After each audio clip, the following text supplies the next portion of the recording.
Hey guys, welcome back. Today we're talking about the number one reason you suck at setting boundaries. So if boundaries is something you struggle with and you can't get people to respect your boundaries, stay tuned and I'll tell you why. If you're new to the channel, my name is Eboni Harris, relationship therapist.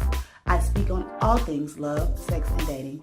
So if you're interested in having a more fulfilling love and sex life, make sure you subscribe and hit that notification button so that you don't miss a thing.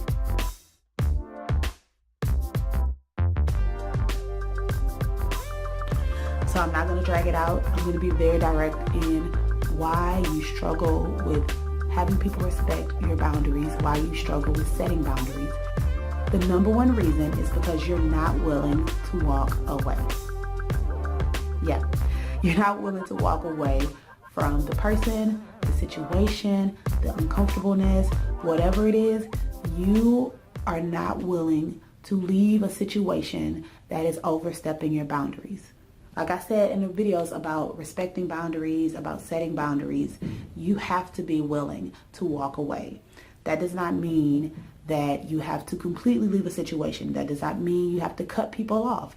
It just means when you see a boundary being crossed, you have to make a decision to get out of that situation.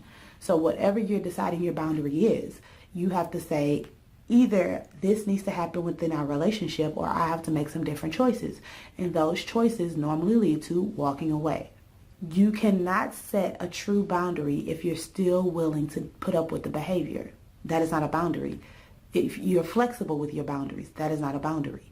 The reason why you suck is because you're not sticking to it and you're not willing to walk away if someone chooses to overstep or disrespect whatever boundary you're attempting to set. So whether in a moment or for good, you have to make the decision to get out of the situation. So unless you're willing to truly walk away, you're not going to be able to set a boundary. You're going to always suck at setting boundaries because you're going to always be flexible. You're always going to let people overstep. You're always going to kind of push that boundary a little bit further away and a little bit further away so that other people are comfortable. It's not about other people, it's about you. So I'm going to give some examples of times when you may have to walk away from a situation. If someone is being verbally aggressive or disrespectful to you and that is something that you want to set as a boundary, then yes, you will need to walk away from that situation. Now it's up to you if you just want to leave the room where that person is, the house, or completely stop talking to them. Of course, when it comes to verbal aggression and those type of things, you have to figure out, is this abuse? And that goes into a whole other topic. But that is a time when you may say, you know what, maybe I'm not going to leave the relationship, but I've told you that I'm not okay with the way that you speak to me. So for that reason, I'm either going to hang up the phone, I'm going to walk away, or I'm going to leave whatever area we're in. You can always give them fair warning. When everything's calm, it's good to say like, hey, the last time we talked, this is what you chose to do. I am not okay with that, so I'm asking that you please do not talk to me in that manner. If you do, I am going to hang up the phone, walk away, leave the situation. Another boundary that you can set where you may need to change the way you interact with that person is if someone continues to negate how you feel. So that means that either if I feel that you're doing that, I am going to stop the conversation and say, you know what, this is not the right person to have this conversation with, so let me just get myself out of this conversation. Or you may just need to not talk to that person about certain topics. If you know that when you're in a negative space or when you're having some emotions and you need someone to listen that's going to actually validate and listen, and even if they disagree, they're not going to negate you, and that person is not the person for that, don't talk to them about it. Don't talk to that friend. Don't talk to your boyfriend about those things.